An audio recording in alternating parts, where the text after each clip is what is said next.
Hello students.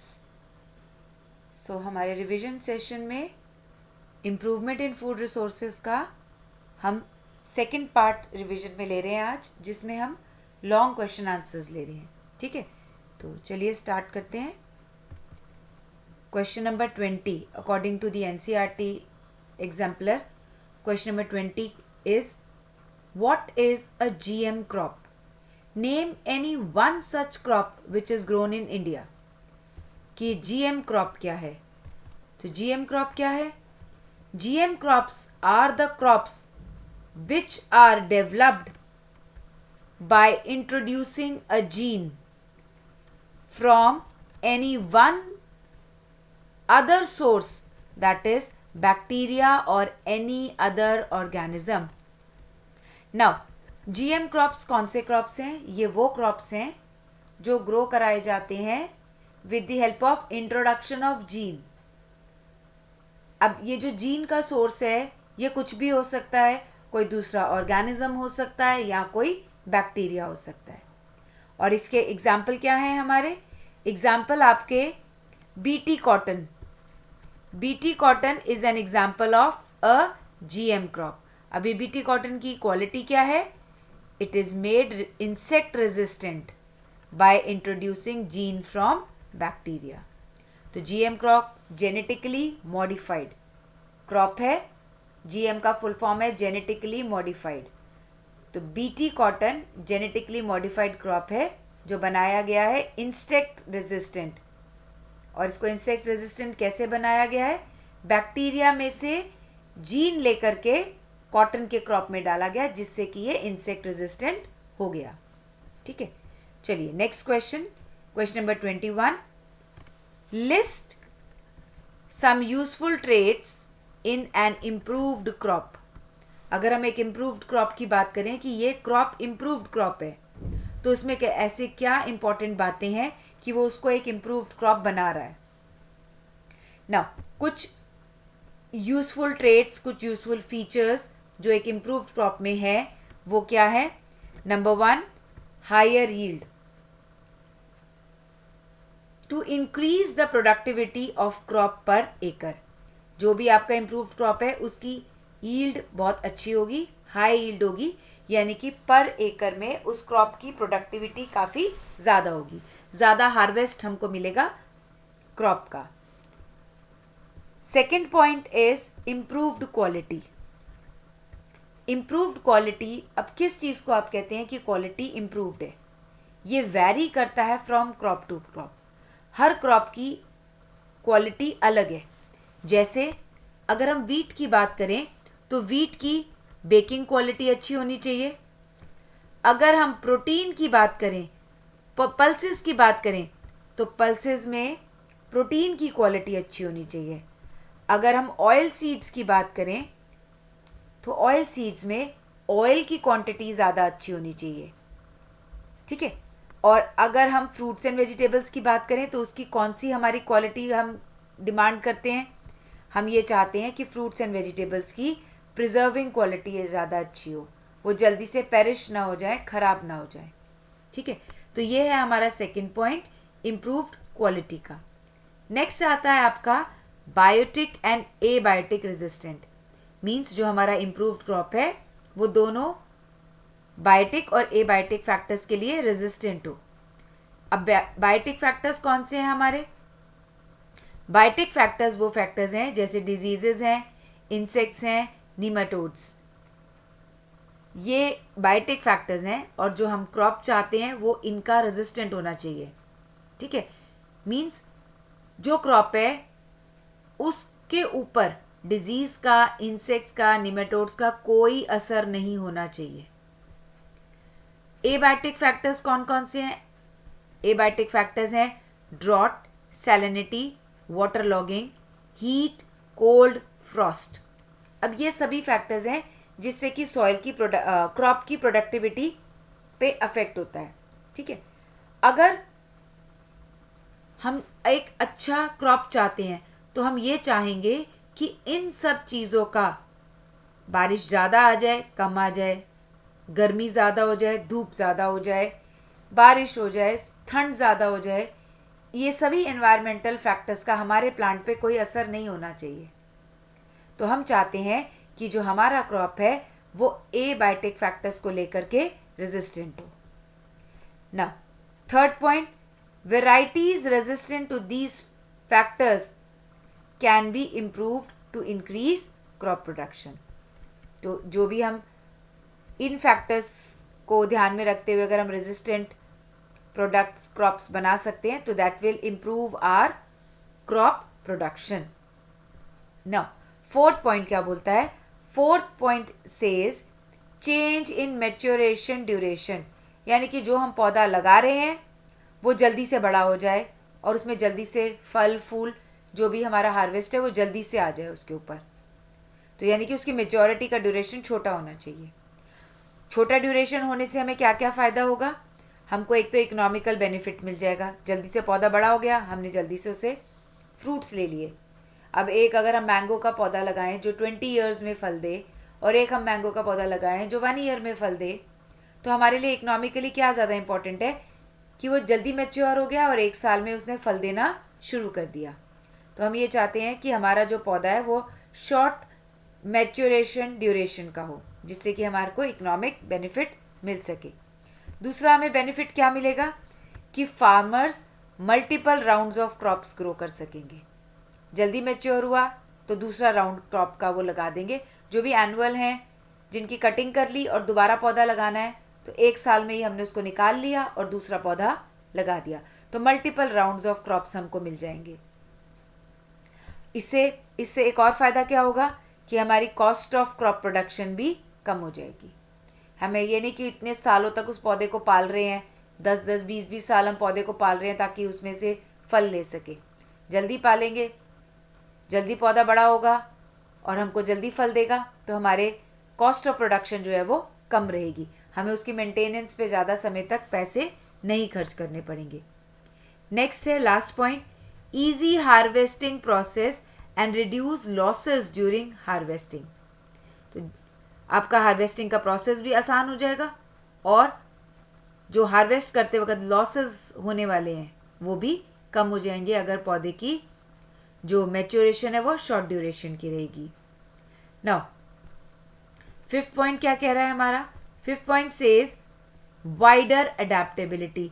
जो हमारा पौधा है उसकी अडेप्टेबिलिटी वाइड होनी चाहिए। What does this mean? Adaptability क्या होता है? किसी एनवायरनमेंट में अपने आप को एडजस्ट कर लेना। जैसे हम देखते हैं कि फ़िश की अडेप्टेशन है, उसके पास फिन्स होते हैं, गिल्स होते हैं। कैक्टस की अडेप्टेशन है कि उसके पास लीव्स रिड्यूस टू स्पाइन है, उसकी थिक वैक्सी कोटिंग है उसके ऊपर। तो ये उनकी अडेप्टेशंस है। तो हम क्या चाहेंगे कि जो भी हम क्रॉप ग्रो कर रहे हैं उसकी वाइडर अडेप्टेबिलिटी हो, वो ज़्यादा रेंज में अपने आप को अडेप्ट कर सके। इससे क्या होगा? इससे होगा it allows the crop to be grown under different climatic conditions in different areas. ज़्यादा अडेप्ट कर पाएगा। मान लीजिए कि हम चाहते हैं कि ये पौधा हमारा दिल्ली रीजन में भी लगे और कोलकाता में भी लगे और तमिलनाडु तक भी लगे, तो दैट विल बी बेटर कि वो अलग अलग एनवायरनमेंट को अडेप्ट करता जा रहा है और ग्रो होता जा रहा है। ठीक है। Sixth is desirable agronomic characteristics. अब ये क्या पॉइंट है कि जो भी हम प्लांट ग्रो करना चाहते हैं और हमें ये देखना है कि उस प्लांट से हमें क्या मिल रहा है। जो भी हमारे डिज़ायर्ड कैरेक्टरिस्टिक्स हैं उसके वो ज़्यादा होने चाहिए। जैसे इसको एग्जांपल से समझते हैं। जैसे अगर हम एक फॉडर क्रॉप को ग्रो कर रहे हैं तो एक फॉडर क्रॉप को ग्रो करना है। फॉडर क्रॉप क्या है? वो क्रॉप जिसको कि हम काट करके गाय भैंसों को, कैटल्स को एज फॉडर प्रोवाइड करते हैं। अब अगर हमने फॉडर क्रॉप लगाया तो हम क्या चाहेंगे कि भैया उसकी बहुत सारी ब्रांचेस निकलें, बहुत सारी उसमें लीव्स आएँ। तो टॉलनेस और बहुत सारी ब्रांचिंग हमारा एक डिज़ायरेबल कैरेक्टर है फॉडर क्रॉप का। लेकिन इसी तरीके से अगर हम सीरियल्स ग्रो कर रहे हैं तो हम ये नहीं चाहेंगे कि सीरियल्स का पौधा पत्ते ही पत्ते और बहुत लंबा लंबा निकलता जाए, क्योंकि ये सब उसके अगर एक्स्ट्रा ये ग्रो हो रही हैं चीज़ें तो वो बेकार हैं, क्योंकि हमें तो उसके सीड्स से मतलब है। तो हम क्या चाहेंगे कि सीरियल का पौधा कैसा हो, जो भी हम सीरियल्स ग्रो कर रहे हैं वो कैसे पौधे हो, ड्रॉफ हो, जिससे कि वो कम न्यूट्रिएंट्स हमारा यूज़ कर सके। तो डिज़ायर एग्रोनॉमिकल कैरेक्टर्स हर क्रॉप के लिए अलग है। अगर आप फॉडर क्रॉप ले रहे हो तो आप चाह रहे हो कि टॉल हो और प्रोफ्यूसली ब्रांचिंग हो, और इसी तरीके से अगर आप सीरियल क्रॉप्स की बात कर रहे हैं तो आप कैसे चाहते हैं कि वो ड्रॉफ हो, जिससे कि आपके न्यूट्रिएंट्स की बचत हो। ठीक है, तो ये सब पॉइंट्स थे जो आप अपने इम्प्रूव्ड क्रॉप्स में चाहते हैं। Now next question is question number 22 कह रहा है आपको, why is organic matter important for crop production. कि ऑर्गेनिक मैटर जो सॉइल में हम मेन्योर्स डालते हैं, ऑर्गेनिक मैटर डालते हैं, वो क्रॉप्स के लिए ज़रूरी क्यों है। तो ऑर्गेनिक मैटर यहाँ पे वर्ड यूज़ किया हुआ है, क्वेश्चन चेंज होकर के ये भी आ सकता है कि how are manures useful for the crops. तो दोनों में सेम बात है, अगर ऑर्गेनिक मैटर पूछ रहे हैं तो मेन्योर है, और मेन्योर पूछ रहे हैं तो मेन्योर ऐड करने से ऑर्गेनिक मैटर ऐड होता है। तो ऑर्गेनिक मैटर ज़रूरी क्यों है, why is it important. It is important first कि वो सॉइल का स्ट्रक्चर इम्प्रूव करता है, जिससे कि ज़्यादा से ज़्यादा पानी इनफिल्ट्रेट कर जाएगा। It improves the structure of the soil allowing more water to infiltrate. ठीक है, अब अगर दूसरा पॉइंट हम देखें तो दूसरा पॉइंट हमें कह रहा है कि it increases the water holding capacity of the soil. अब जैसे सैंडी सॉइल है, उसमें वाटर होल्ड ही नहीं हो पाता, डालते हैं हम वो बह जाएगा नीचे, वाटर सॉइल के अंदर नहीं रुकता। तो उसको अगर हमें बनाना है कि वो सॉइल ज़्यादा देर तक मॉइस्चर एब्जॉर्ब करके रखे, तो उसमें ऑर्गेनिक मैटर हम डाल देंगे, जिससे कि सॉइल की वाटर होल्डिंग कैपेसिटी बढ़ जाएगी। नेक्स्ट क्या है, it promotes growth of roots into more porous soil. अब ये ऑर्गेनिक मैटर डालने से सॉइल ज़्यादा पोरस हो जाती है। अब उस पोरस सॉइल की वजह से जो रूट्स हैं वो ज़्यादा डीपली चली जाती हैं सॉइल के अंदर। अगर सॉइल हार्ड रहेगी तो रूट्स ज़्यादा डीप नहीं जा पाएंगी, और अगर रूट्स डीप नहीं जा पाएंगी तो प्लांट को एक तो ग्रिप कम मिलेगी, प्लांट गिर सकता है, दूसरा डीप ना जाने की वजह से प्लांट न्यूट्रिएंट्स भी एब्जॉर्ब नहीं कर पाएगा। तो हम एक्चुअली में चाहते हैं कि रूट्स जो हैं वो डीप चली जाएं, और अगर रूट्स को डीप जाना है तो सॉइल को पोरस होना पड़ेगा, और अगर सॉइल को पोरस होना है तो हमको ऑर्गेनिक मैटर डालना पड़ेगा। Last point says it improves the health of the plant by allowing more transportable nutrients to reach the roots such as nitrates. अब देखो सॉइल पोरस हो जाएगी तो उसमें न्यूट्रिएंट्स की मोबिलिटी भी बढ़ जाएगी, कि जो भी आप नाइट्रेट्स डाल रहे हो, फर्टिलाइजर्स डाल रहे हो, मेन्योर्स डाल रहे हो, तो उसमें न्यूट्रिएंट्स एक जगह पे लॉक्ड होके नहीं रहेंगे, वो पूरी सॉइल में फैल जाएंगे, जिससे कि रूट्स उन न्यूट्रिएंट्स को एब्जॉर्ब करके प्लांट के पास पहुंचा सकेगी।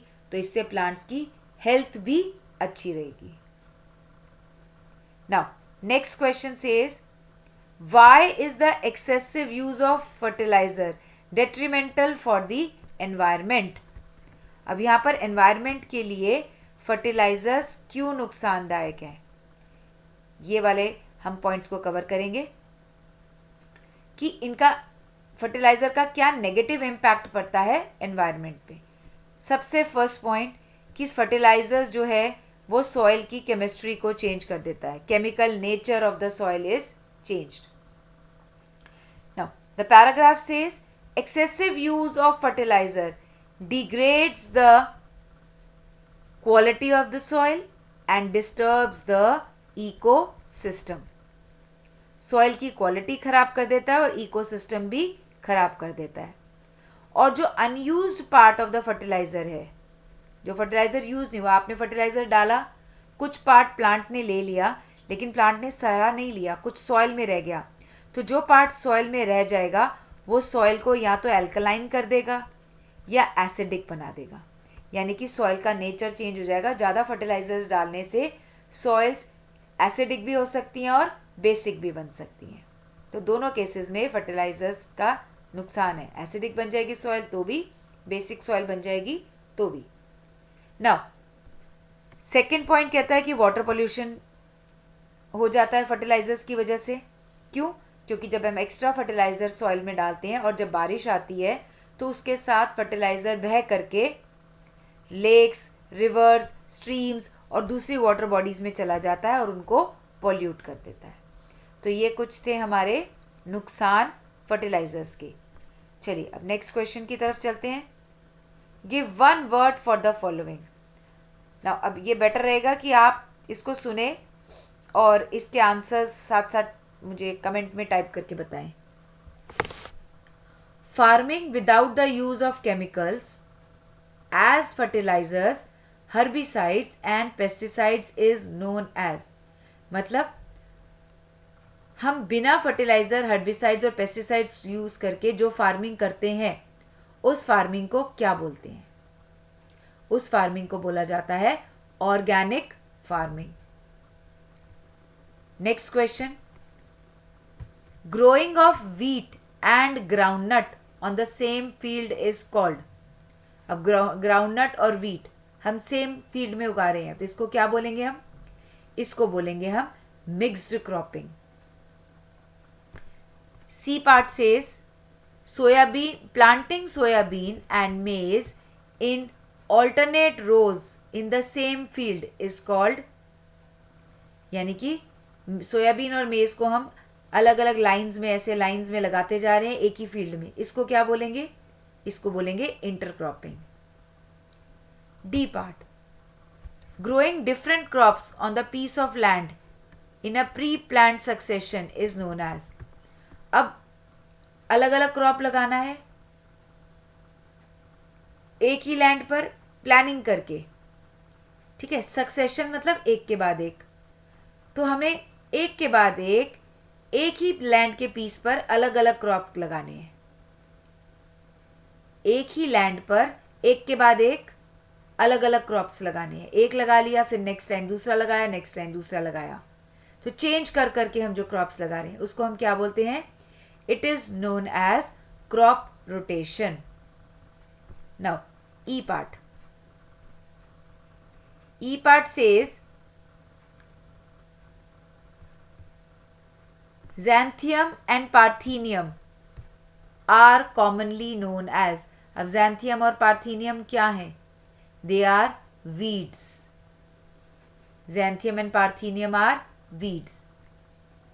Now, causal organism of any disease is called as। मतलब डिजीज कॉजिंग ऑर्गेनिज्म को क्या बोलते हैं? उसको बोलते हैं हम पैथोजेंस। चलिए next question, question number 25। Match the following.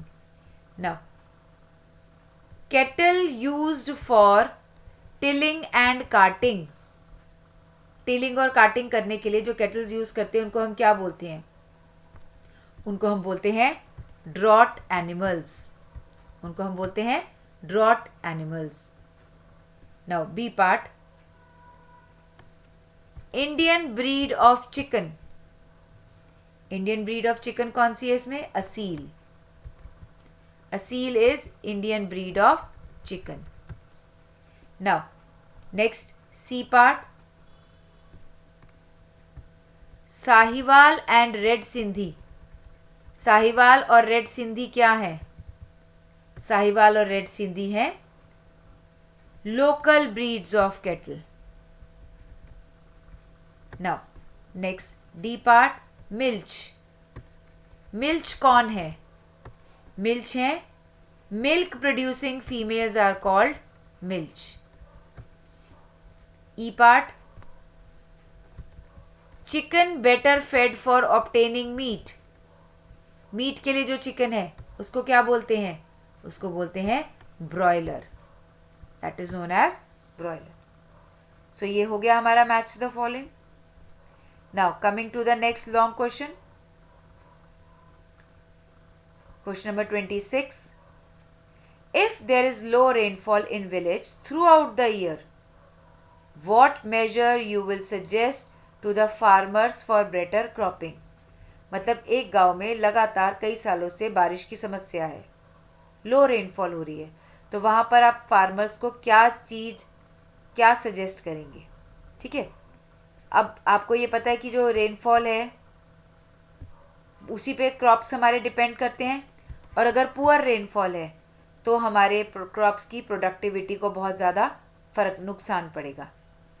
तो इस कंडीशन में हमारे बहुत सारे वेरियस इरिगेशन सिस्टम की हम बात कर सकते हैं। ठीक है, अच्छे वाले इरिगेशन सिस्टम जो कि क्या है हमारे स्प्रिंकलर, ड्रिप, सरफेस इरिगेशन, ये यूज़ कर सकते हैं, जिससे कि पानी की वेस्टेज और रोकी जा सके और पौधों को प्रॉपर अमाउंट में पानी दिया जा सके। ठीक है, स्प्रिंकलर, ड्रिप और सरफेस इरिगेशन यूज़ कर सकते हैं। सेकेंड पॉइंट क्या कहता है कि आप ऐसे पौधे उगाएं जिनसे कि पानी का जिन पे ज़्यादा असर ना होता हो। तो ड्रॉट रेजिस्टेंट क्रॉप ग्रो करें जिनके ऊपर की ड्रॉट का असर ना हो। Early maturing varieties of crops, भाई क्रॉप लगाई और जल्दी से मैच्योर हो गई तो ज़्यादा टेंशन नहीं है उनको ज़्यादा लंबे तक पानी देने की। तो ड्रॉट रेजिस्टेंट और early maturing varieties of crop को कल्टीवेट करें जिससे कि उनकी पानी की रिक्वायरमेंट ही कम है तो प्रॉब्लम खत्म। Third point, soil should be enriched with more humus. ज़्यादा ह्यूमस, ज़्यादा ऑर्गेनिक मैटर डाल के रखें, क्योंकि ऑर्गेनिक मैटर क्या करेगा, सॉइल की वाटर होल्डिंग कैपेसिटी को इंक्रीज करेगा और लंबे समय तक सॉइल में पानी बना रहेगा। तो ये कुछ 3 पॉइंट्स हैं इसके। Next question number 27।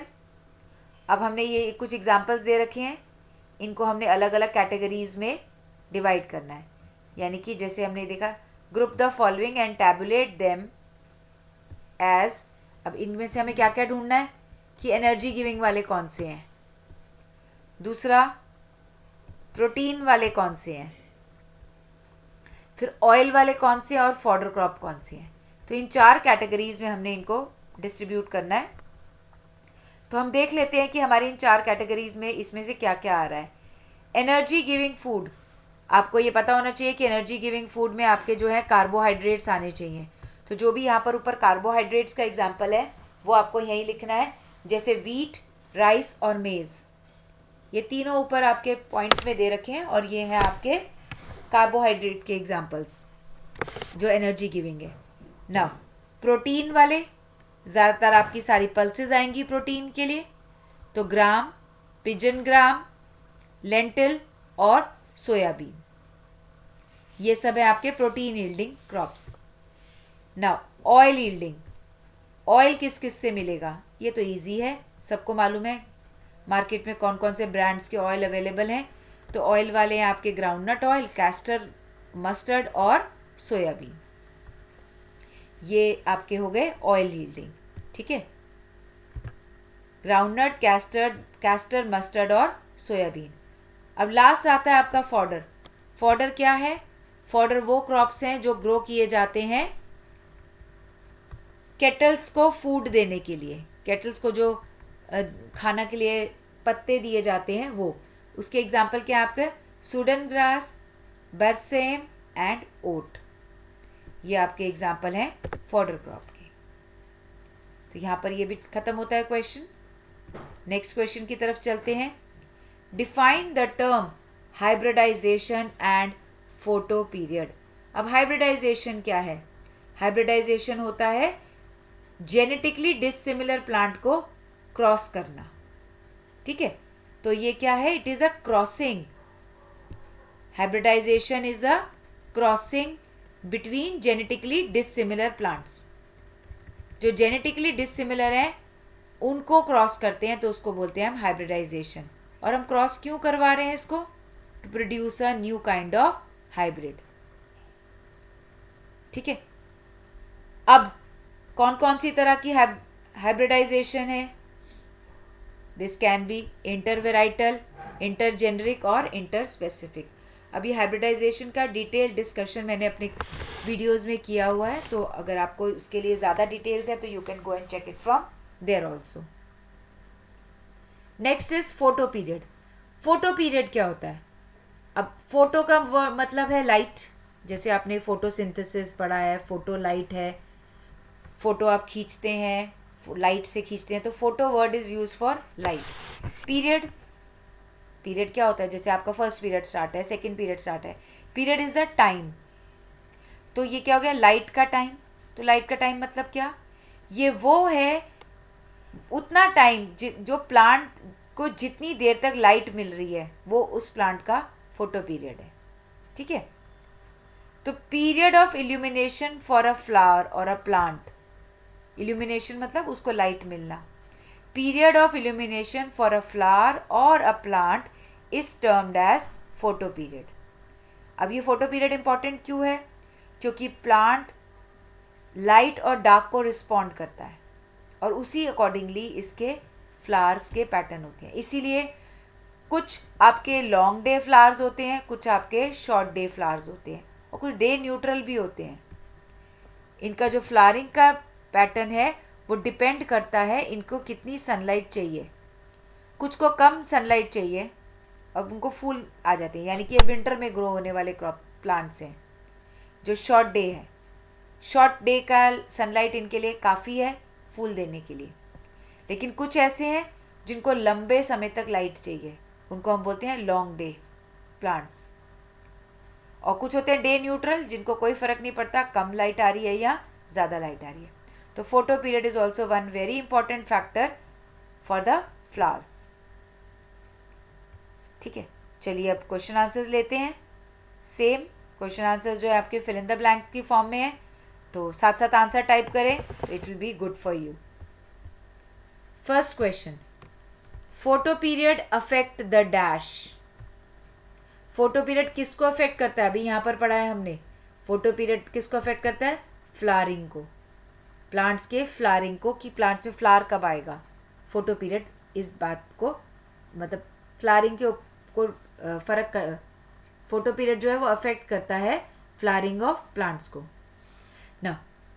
Next question आपका है, kharif crops are cultivated from June to October, या जुलाई टू अक्टूबर भी इसको हम लिख सकते हैं, क्योंकि खरीफ क्रॉप्स क्या हैं आपके, खरीफ क्रॉप आपके रेनी सीजन क्रॉप्स हैं, तो रेनी सीजन वाले मंथ्स आएंगे।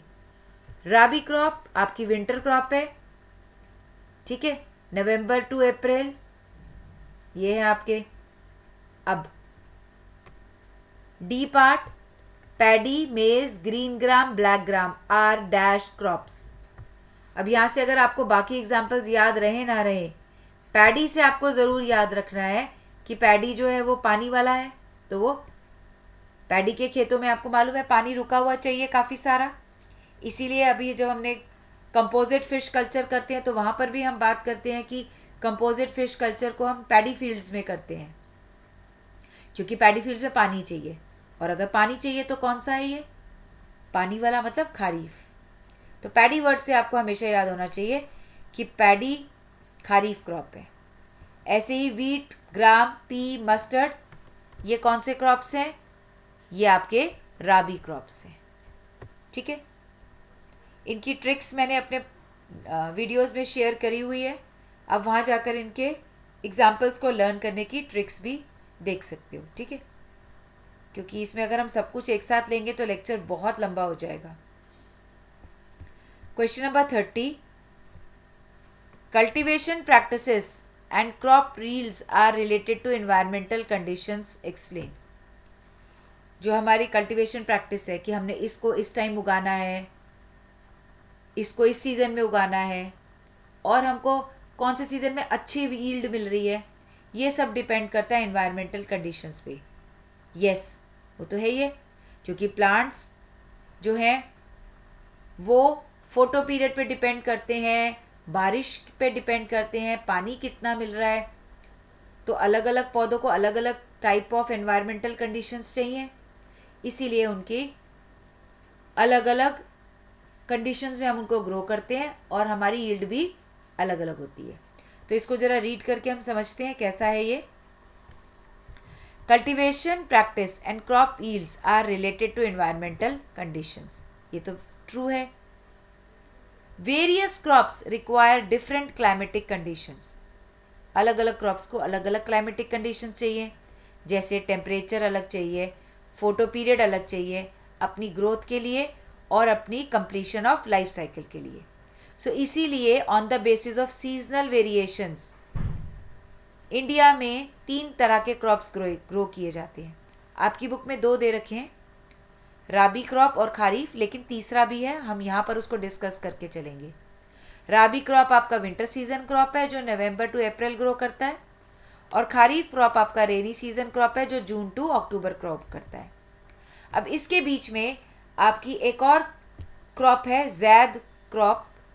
नाउ जैद क्रॉप जो है आपके वो अप्रैल टू जून, यानी कि जब राबी और खरीफ के बीच का सीजन खाली होता है तब जैद क्रॉप्स को हम ग्रो करते हैं अप्रैल से जून के बीच में. चलिए फिर से हमारा एक छोटा क्वेश्चन आ रहा है यहाँ पर, fill in the blanks. A total of dash nutrients are essential to plants. कितने न्यूट्रिएंट्स एसेंशियल है प्लांट्स पे? टोटल न्यूट्रिएंट्स कितने एसेंशियल हैं? 16. कैसे? 3 तो मिलते हैं आपको एयर और वाटर से, और बाकी आपके 13 जो है वो सॉइल से मिलते हैं, जिनमें से 6 मैक्रो न्यूट्रिएंट्स हैं और 7 माइक्रो न्यूट्रिएंट. तो 3, 6, 7 आपके कितने बन गए? 16. Now next question. Dash and dash are supplied by air to plants. Air से क्या क्या मिलता है? एयर से मिलता है carbon and oxygen. Dash is supplied by water to plants. Water से क्या मिलता है? हाइड्रोजन और ऑक्सीजन. ठीक है. Soil supplies dash nutrients to plant. Soil कितने न्यूट्रिएंट्स प्लांट को सप्लाई करती है? 13. Dash nutrients are required in large quantity are called as. जो लार्ज क्वांटिटी में न्यूट्रिएंट्स चाहिए वो क्या कहलाते हैं? वो कहलाते हैं मैक्रो न्यूट्रिएंट, और उनका कितना नंबर है? 6. 6 nutrients are required in large quantity and are called as macro nutrients. Last करते हैं. Dash nutrients are needed in small quantity for plants and are called. तो इसमें हम क्या करेंगे? स्मॉल क्वांटिटी में कौन होते हैं? Micro nutrients. और कितने माइक्रो न्यूट्रिएंट्स होते हैं? 7. तो यहाँ से आपका ये क्वेश्चन भी खत्म हुआ. फिर से चलते हैं एक लॉन्ग क्वेश्चन की तरफ. Differentiate between compost and vermi compost. Now this is a simple question. Compost क्या है? जो भी आपका बायोडिग्रेडेबल वेस्ट है उसको जब हम उसको किसी पिट में डालकर डिकम्पोज करा देते हैं with the help of micro organisms, उसको हम बोलते हैं कंपोस्ट. और वर्मी कंपोस्ट एक स्पेशल तरह का कंपोस्ट है जिसमें कि हम अर्थवर्म की मदद से इसको कंपोस्टिंग करवाते हैं. ठीक है. इसमें अर्थवर्म की ज़रूरत पड़ती है कंपोस्टिंग कराने के लिए. थोड़ा इसको रीड कर लेते हैं तो आपके लिए थोड़ा बेटर हो जाएगा समझना. Compost is prepared from farm and town refuse. Compost किससे बन रहा है? फार्म या शहर के कचरे से, वेस्ट से, जैसे कि vegetable and animal refuse, faecal matter of human beings, weeds, straw, rice husks, forest litters etcetera. कुछ भी, कोई भी ऑर्गेनिक मैटर. और ये कैसे होता है? कंपोस्ट कैसे बनता है? It's a biological process in which both aerobic and anaerobic microorganisms decompose the organic matter. इसको टाइम कितना लगता है? It takes about 3 to 6 months for decomposition of organic refuse. ये लंबा प्रोसेस है, 3 से 6 महीने लग जाते हैं इसको. और वर्मी कंपोस्ट क्या है? Vermicompost is the degradation of organic waste through the consumption by earthworm. और यहाँ पर क्या यूज कर रहे थे हम? Microorganisms. और यहाँ पर क्या यूज कर रहे हैं? अर्थवर्म्स. इसका कितना समय है? 3 to 6 months. इसका कितना टाइम लगता है? 1 to 2 months. चलिए नेक्स्ट क्वेश्चन की तरफ चलते हैं. Arrange these statements in correct sequence in the preparation of green manure. Green manure के लिए ये कुछ आपको स्टेप्स दिए हुए हैं कि ग्रीन मैन्योर आपने बनाना है तो क्या करेंगे। Green plants are decompose in soil, green plants are cultivated for preparing manure, plants are plowed and mixed into the field, after decomposition it becomes green manure। तो सबसे पहला स्टेप क्या होएगा, ग्रीन प्लांट्स आर कल्टिवेटेड, पहले तो भाई हम उसका कल्टिवेशन करेंगे, उगाएंगे, फिर उनको हम प्लो करके मिट्टी में मिला देंगे। तो ये सेकंड पॉइंट हो गया, मतलब पहले बी फिर सी। अब मिट्टी में मिलने के बाद इनका क्या होगा, मिट्टी में मिलने के बाद इनका डिकम्पोजिशन हो जाएगा। अगर डिकम्पोजिशन, अब तो ये लास्ट पॉइंट तो दिख ही रहा है, आफ्टर डिकम्पोजिशन वो ग्रीन मैन्योर में कन्वर्ट हो जाएंगे। So this was also an easy question. आप देख रहे हो क्वेश्चंस अच्छे हैं, थोड़ा सा हमारे को सोचने में मजबूर करते हैं and they are good to solve. Now next question, an Italian bee variety Apis mellifera has been introduced in India for honey production. अब उसके मेरिट्स आपको बताने हैं। Right about its merit over other varieties. दूसरी वेराइटी से ज़्यादा हम क्यों कहते हैं कि एपिस मेलिफेरा अच्छी है। एपिस मेलिफेरा क्यों अच्छी है हमारे लिए। Number 1, it yields a large amount of honey. Honey बहुत अच्छा, ज़्यादा क्वांटिटी में हमें हनी मिलता है एपिस मेलिफेरा से। It stage in bee hive for a longer period. वो अपने छत्ते में, अपने बी हाइव में बहुत लंबे समय तक रह सकती है। उसको बार बार अपना हाइव चेंज करना ज़रूरी नहीं है, उसकी एनर्जी बच जाती है नया हाइव बनाने में, वेस्ट नहीं होती उसकी एनर्जी, वो अपने हाइव को बार बार यूज़ कर सकती है। It does not sting much, डंक नहीं मारती है ज़्यादा, और डिजीज़ रेजिस्टेंट भी है। तो ये कुछ गुड क्वालिटीज़ है एपिस मेलिफेरा की, जो कि इसको एक अच्छी बी बनाती है for the honey production. Now question number 35, in agricultural practices higher input gives higher yield, discuss how. इस क्वेश्चन में ये कहना चाह रहे हैं कि अगर हम ज़्यादा इनपुट करते हैं तो हमारी यील्ड भी ज़्यादा अच्छी होती है। कैसे। Now in agricultural practice higher input gives higher yield. कैसे। हायर इनपुट किस फॉर्म में, higher input in the form of sowing seeds, अच्छे बीजों की फॉर्म में ऑफ इम्प्रूव वेराइटी। हम अच्छे बीज लाएं तो अच्छा हमारा वो निकलेगा। एप्लीकेशन ऑफ बेटर मैन्योर्स, तो पहली बात तो ये हो गई हमारी in the form of sowing seed. दूसरा, application of better manures and fertilisers, हम अच्छे मैन्योर्स और फर्टिलाइजर्स रखेंगे तो हमारी अच्छी प्रोडक्शन होगी। Third, proper spraying of insecticides and pesticides, इसमें भी अगर हम खर्चा करेंगे, खर्चा तो होगा ना, इनपुट ज़्यादा हो रहा है हमारा पेस्टिसाइड्स और वीडीसाइड्स में, तो भी हमारी हायर यील्ड बन जाएगी। अगर हम इम्प्रूव्ड थ्रेशिंग और हार्वेस्टिंग ऑफ क्रॉप्स, अब हम थ्रेशिंग भी अच्छी कर रहे हैं, उनकी हार्वेस्टिंग भी अच्छी कर रहे हैं, तो भी हमारी प्रोडक्टिविटी बढ़ जाएगी।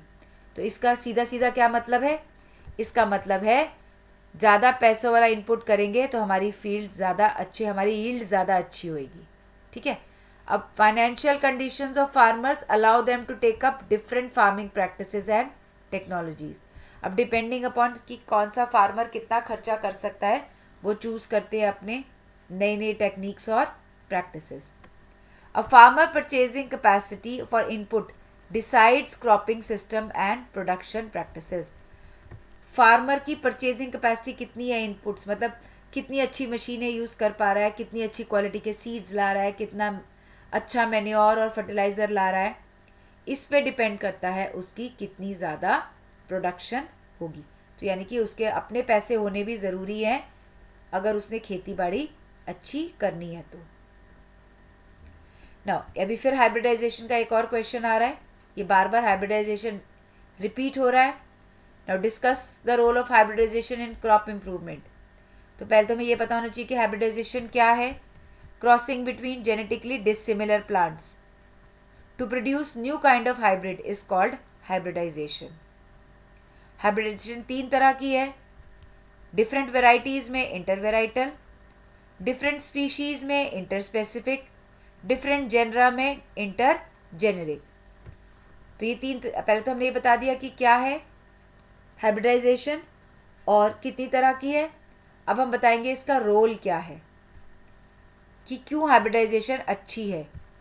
Now cross breeding of 2 varieties of plants is carried out to obtain an improved variety of plants which combine in it both the desired characteristics of parent crop plants. अब क्रॉस ब्रीडिंग कराने में क्या है, जो 2 हमने parent crop plant लिए, एक parent crop plant mail एक फीमेल, इनको जब हमने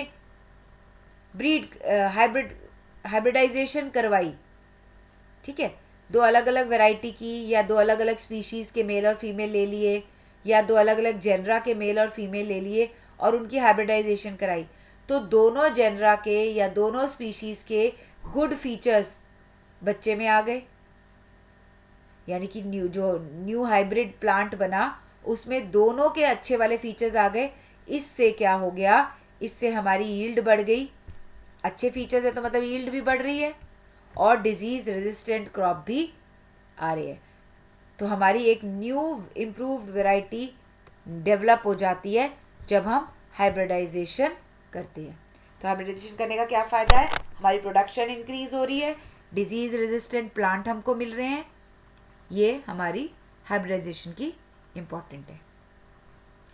नाउ सेम रिपीटेड क्वेश्चन एक और आ रहा है आपके सामने. वर्मी कंपोस्ट क्या है, ग्रीन मैन्योर क्या है और बायो फर्टिलाइजर्स की डेफिनेशन लिखनी है. वर्मी कंपोस्टिंग अभी हम ऊपर से डिस्कस करके ही आ रहे हैं. जो अर्थवर्म की मदद से बनाया जाता है compost, that is vermi composting. Green manure के भी हमने ऊपर स्टेप्स पढ़े थे. ग्रीन मैन्योर क्या है, जब हमने किसी ग्रीन प्लांट को ही सॉइल के अंदर दबा दिया और उसको डिकम्पोज करवा दिया, वो बन जाता है हमारा ग्रीन मैन्योर. और ग्रीन मैन्योर बनाने के लिए सबसे अच्छे पौधे जो इंडिया में हैं वो हैं सनहेम्प एंड बारसेम. ठीक है, सनहेम्प एंड बारसेम. अब बायो फर्टिलाइजर्स क्या है. बायो फर्टिलाइजर जैसे आपने जूनियर क्लासेस में पढ़ा था राइजोबियम के बारे में. राइजोबियम बैक्टीरिया रहता है root nodules of leguminous plants में. ऐसे ही ब्लू ग्रीन एल्गी है, नॉस्टॉक और एनाबिना. ये दोनों जो हैं ये सॉइल की फर्टिलिटी को ऑटोमेटिकली इम्प्रूव कर देते हैं. ये ऑर्गेनिजम्स हैं जो कि सॉइल की फर्टिलिटी को इम्प्रूव कर देते हैं, यानी कि एटमॉस्फेरिक नाइट्रोजन को कन्वर्ट कर देते हैं सॉइल नाइट्रोजन में. तो ये 2 हमारे क्या बन गए, biofertilizers. Now next question, discuss various methods of weed control.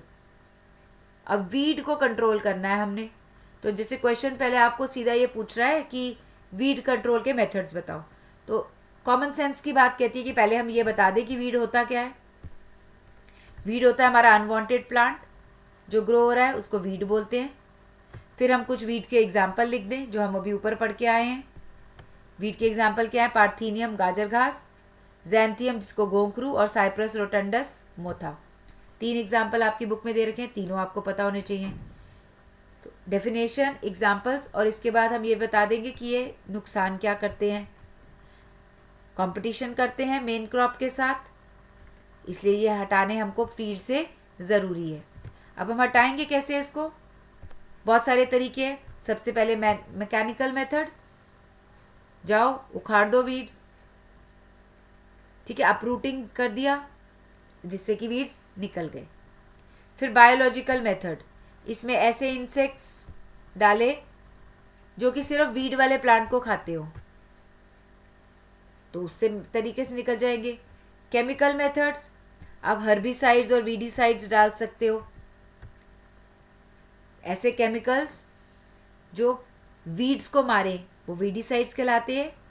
ऐसे केमिकल जो हर्ब्स को मारे वो हर्बिसाइड्स कहलाते हैं। तो अगर आपके हर्ब्स लगे हुए हैं, वो भी वीड का ही तरह काम कर रहे हैं, उनको हटाना है, तो हर्बिसाइड्स वीडीसाइड्स डालेंगे। This is a chemical method. और उसके साथ हमारे कुछ मॉडर्न टेक्निक्स हैं।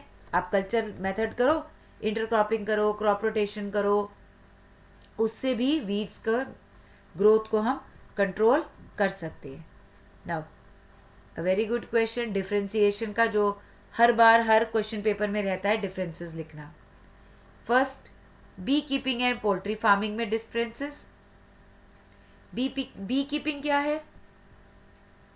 कमर्शियल रेयरिंग ऑफ हनी बीज।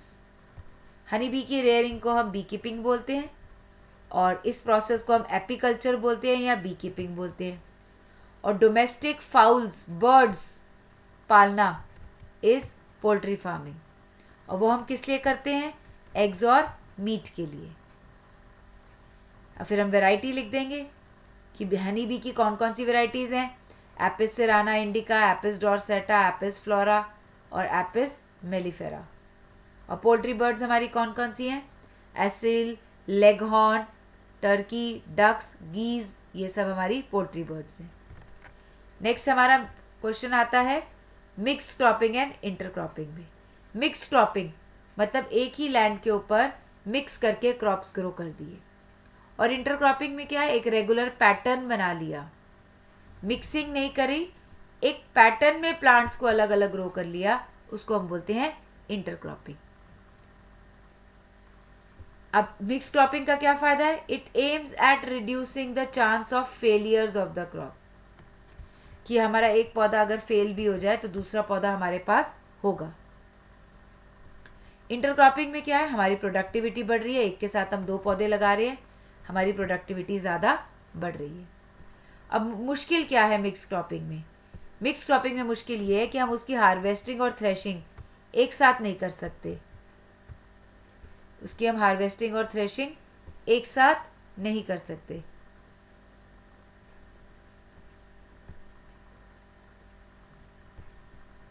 एक मिनट, क्योंकि उसमें मिक्स पौधे लगे हैं तो हम उनकी हार्वेस्टिंग और थ्रेशिंग एक साथ नहीं कर सकते। इंटरक्रॉपिंग में हार्वेस्टिंग और थ्रेशिंग एक साथ आराम से हो सकती है। तो ये डिफरेंस था हमारा मिक्स क्रॉपिंग और इंटरक्रॉपिंग में। नेक्स्ट हम चलते हैं capture fishery and culture fishery में। कैप्चर मतलब जाओ पकड़ लो, कल्चर मतलब ग्रो करवाना। ठीक है, अब कैप्चर करना है तो आपको उसको पालने की ज़रूरत नहीं है, आपको कोई सीडिंग नहीं ज़रूरत, कोई रेयरिंग नहीं करनी। कल्चर करना है तो आपको उसको रेयरिंग करनी है, फिश फार्म्स बनाने हैं। कैप्चर बोथ आप इनलैंड में भी कर सकते हो और मरीन में भी कर सकते हो, और कल्चर ज़्यादातर इनलैंड होती है, लेकिन आप सी शोर के पास भी इसको मरीन वाटर के लिए कर सकते हैं। अब आपको नेक्स्ट क्वेश्चन क्या आ रहा है? Give the merits and demerits of fish culture. Merits क्या हैं, फायदे क्या हैं और नुकसान क्या है? नाउ मेरिट्स, फायदे क्या हैं? फिश को फूड की तरह यूज़ किया जा सकता है, जैसे रोहू, मृगाल, कैटला, इन सबको फूड की तरह यूज़ किया जा सकता है। अगर हम फिश कल्चर कर रहे हैं तो उसकी इकोनॉमिक वैल्यू भी है, जैसे हम ओइस्टर्स को ग्रो करा सकते हैं फॉर पर्ल्स, और फिशिंग से हमारा एक एक्स्ट्रा सोर्स ऑफ इनकम भी हो जाता है। ठीक है, एक सोर्स ऑफ इनकम भी बढ़ गया।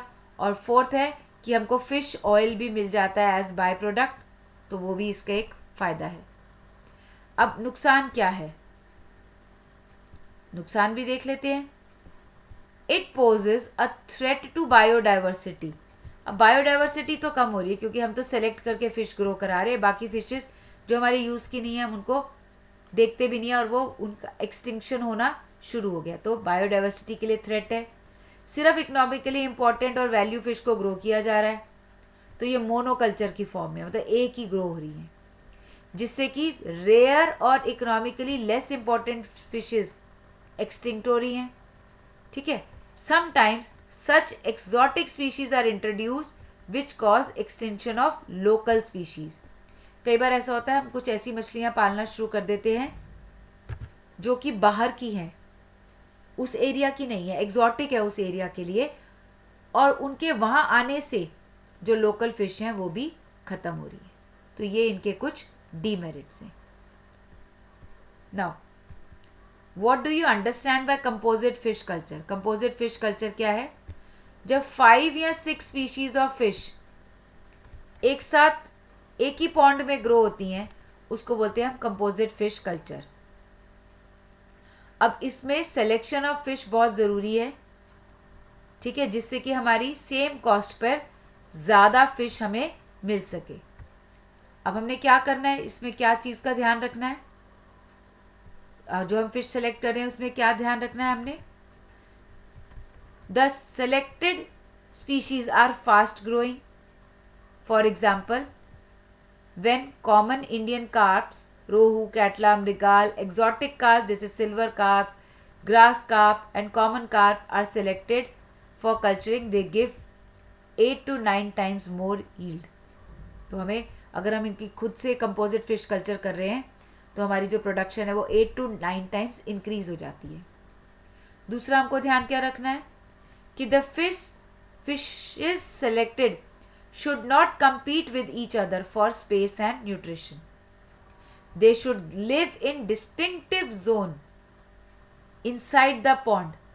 अब उनमें कंपटीशन नहीं होना चाहिए और वो अपने अपने जोन में रहनी चाहिए, किसी और के जोन में जाके पंगा नहीं लेना। जैसे कैटला, सिल्वर कार्प जो है वो सरफेस पे रहती हैं, रोहू और ग्रास मिडिल जोन में रहती हैं, मृगाल और कॉमन कार्प बॉटम में रहती हैं। तो ये तो बहुत इंपॉर्टेंट क्वेश्चन है ये कंपोजिट फिश कल्चर का, कि कौन सी फिश किस कैटेगरी में मिलती है, कौन से जोन में मिलती है। Next, why beekeeping should be done in good pasturage. अब पैस्चरेज क्या होता है? अवेलेबिलिटी ऑफ फ्लावर्स, कि कितना फ्लावर्स अवेलेबल है वो कहलाता है उसका पैस्चरेज। तो अच्छी बी कीपिंग के लिए एक अच्छे पैस्चरेज होने की ज़रूरत क्यों है? कि अगर हम मधुमक्खी पालना चाह रहे हैं तो क्या हम अपने शहर में पाल सकते हैं, अपने घर के ऊपर पाल सकते हैं? नहीं, क्योंकि हमारे घरों के आसपास इतना अच्छा पास्चरेज नहीं है।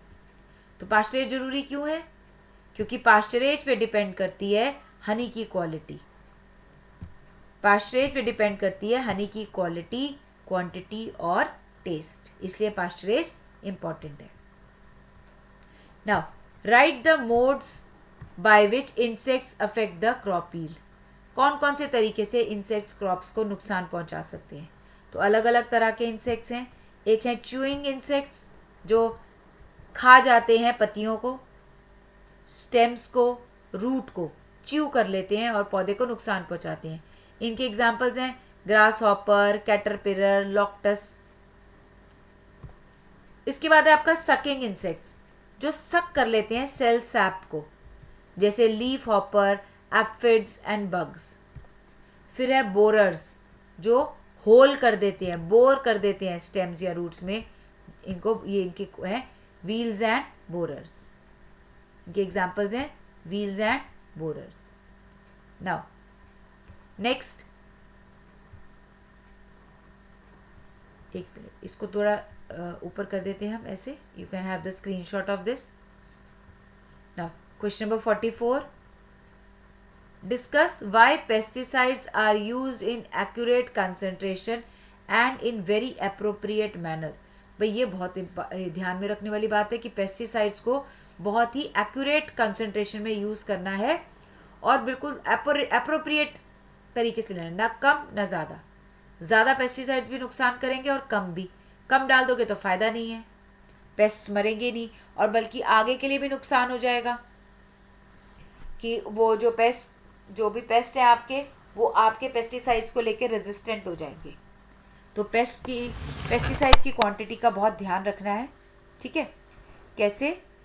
क्योंकि एक्सेसिव और रेगुलर यूज़ ऑफ पेस्टिसाइड्स आपके हज़ार्डस हैं, नुकसान पहुंचाते हैं एनवायरनमेंट को भी, हेल्थ को भी, फूड और वाटर को कंटामिनेट करते हैं, affect the quality of produce. आपका जो खाना है, जो प्रोड्यूस, जो आपके क्रॉप्स ग्रो हो रहे हैं, उससे हेल्थ ऑफ द कंज्यूमर को भी फ़र्क पड़ता है।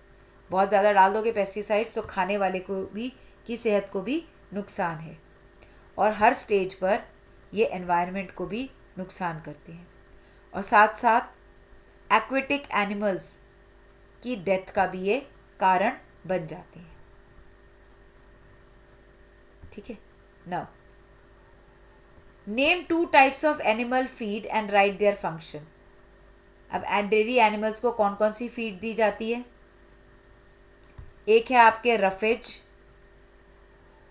जो ज़्यादातर आपका ग्रीन फॉडर और ड्राई स्ट्रॉ वगैरह से मिलता है। दूसरा आपका कॉन्सेंट्रेट्स है, जिसमें कि आप मिक्सचर देते हो, कुछ अमाउंट ऑफ प्रोटीन का, फैट का, कार्बोहाइड्रेट का, ये सब देते हैं। इसके बाद एडिटिव्स भी देते हैं, जिनमें हम माइक्रो न्यूट्रिएंट्स, एंटीबायोटिक्स, ये सब चीज़ें भी कैटल्स को देते हैं, जिससे कि वो ठीक से ग्रो हो पाती हैं। Now question number 46, what would happen if poultry birds are large in size. अब बड़ी बड़ी पोल्ट्री बर्ड्स बन रही हैं और have no summer adaptation capacity. Birds का साइज बड़ा हो रहा है और उनकी समर एडेप्टेशन कैपेसिटी नहीं है। और दूसरा पार्ट क्या कह रहा है? In order to get small sized poultry birds having summer adaptability, what method will be applied. पहले तो उन्होंने बोला कि बड़े साइज की बर्ड्स मिल रही हैं और उनकी समर एडेप्टेशन कैपेसिटी नहीं है, तो क्या होगा?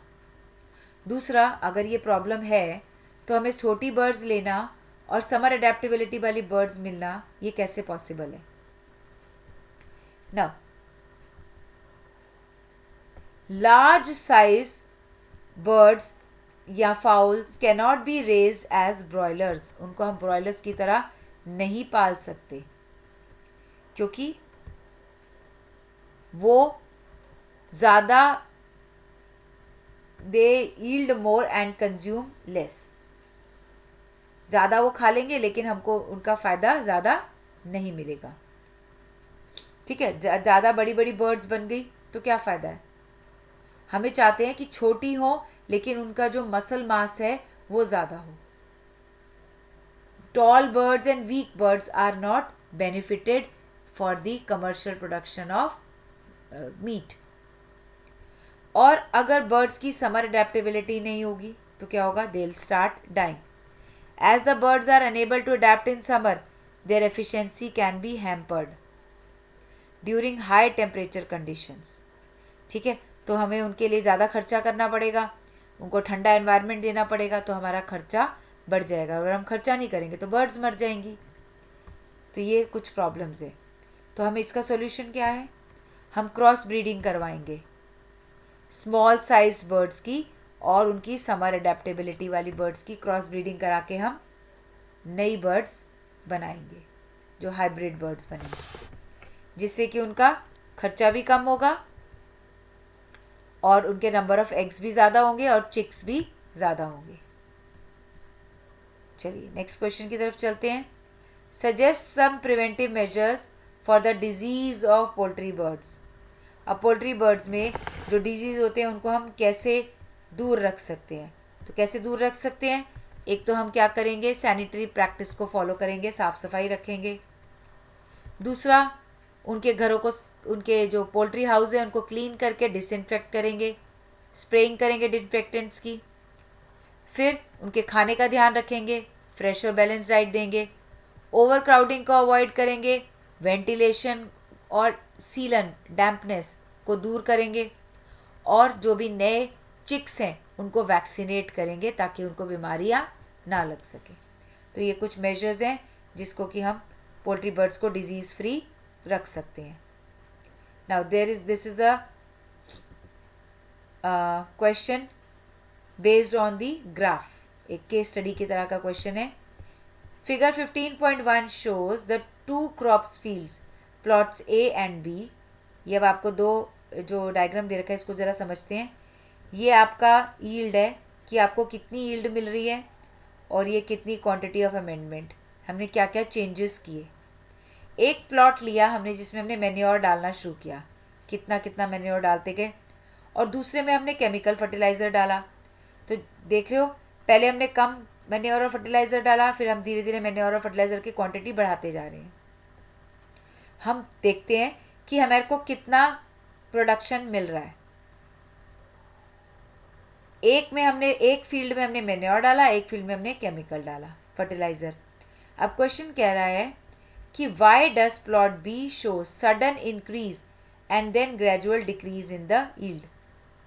अब प्लॉट बी को आप देख रहे हो, प्लॉट बी में पहले तो हमारा यील्ड एकदम बढ़ गया, फिर कम हो गया, फिर एकदम से कम हो गया। ऐसा क्यों हुआ? अब प्लॉट बी में हमने क्या ऐड किया? प्लॉट बी में हमने ऐड किए केमिकल फर्टिलाइज़र। तो जब हमने इसको इनिशियली केमिकल फर्टिलाइज़र किया तो इसके हमें शॉर्ट टर्म रिजल्ट देखने को मिले। एकदम से सॉइल में न्यूट्रिएंट्स ज़्यादा हो गए तो हमको लगा कि वाह पौधे कितने अच्छे ग्रो हो रहे हैं, लेकिन धीरे धीरे हमने ये देखा कि क्रॉप्स की ग्रोथ कम होती जा रही है। ठीक है, क्योंकि जो केमिकल फर्टिलाइज़र है वो न्यूट्रिएंट स्पेसिफिक है, वो थोड़े समय के लिए न्यूट्रिएंट देंगे और उसके बाद वो काम ख़त्म उनका। वो जल्दी से जितने न्यूट्रिएंट हमने जितना फर्टिलाइज़र डाला उन्होंने न्यूट्रिएंट दे दिए और क्रॉप फटाफट ग्रो हो गए, उसके बाद न्यूट्रिएंट की कमी हो गई। जबकि मैन्योर में क्या हुआ? मैन्योर धीरे धीरे डिकम्पोज होता रहता है और कंटिन्यूसली सॉइल को न्यूट्रिएंट सप्लाई करता रहता है, तो धीरे धीरे डिकम्पोज हो रहा है, इसलिए पहले प्लांट को न्यूट्रिएंट कम मिले तो इसकी प्रोडक्शन कम हुई। और बाद में क्या हुआ कि एकदम ये जो डिकम्पोज होके न्यूट्रिएंट की क्वांटिटी सॉइल में बढ़ती चली जा रही है। ठीक है, तो दूसरे क्वेश्चन का यही आंसर है, why is the highest peak in plot A graph slightly delayed. क्योंकि मैन्योर्स डिकम्पोज होने में ज़्यादा टाइम लेते हैं, तो पहले वो डिकम्पोज हुए ही नहीं, धीरे धीरे डिकम्पोज हो रहे हैं, धीरे धीरे न्यूट्रिएंट दे रहे हैं, तो पहले न्यूट्रिएंट कम है, फिर वो धीरे धीरे डिकम्पोज होते गए और न्यूट्रिएंट सॉइल में बढ़ता गया। State the reasons for different pattern ये इसी कारण से है कि ये मैन्योर्स हैं, ये स्लो डिकम्पोज करते हैं और लंबे समय तक न्यूट्रिएंट देते रहते हैं, और केमिकल्स न्यूट्रिएंट स्पेसिफिक है और जल्दी से एक ही बार में अपना सारा न्यूट्रिएंट दे देते हैं और उसके बाद फिर उनके न्यूट्रिएंट की कमी हो जाती है। Now last question is crossword. ठीक है, क्रॉसवर्ड में आपका ऑयल यील्डिंग प्लांट में एग्जाम्पल आएगा सनफ्लावर का।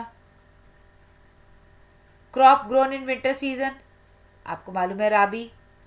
Fade by rhizobium, fixed by rhizobium, rhizobium किसको फिक्स करता है? नाइट्रोजन को। कॉमन हनी बी कौन सी है? एपिस। एनिमल फीड किसके लिए यूज किया जाता है? फॉडर। अ माइक्रो न्यूट्रिएंट, अब जो आपके इसमें आएगा वो आएगा boron. Unwanted plant in crop fields, weeds. An exotic breed of chicken, Leghorn. Then bottom feeders in the fish pond, mrigal. और एक मरीन फिश का नाम जो आ रहा है वो टूना। You can have the screenshot of answers there on your screen. ये आपके आंसर्स का स्क्रीनशॉट आप ले सकते हो यहाँ से। And this is all about the improvement in food resources. I hope this will be a very useful video for you. Do read your NCERT and all the best for your exams. God bless you.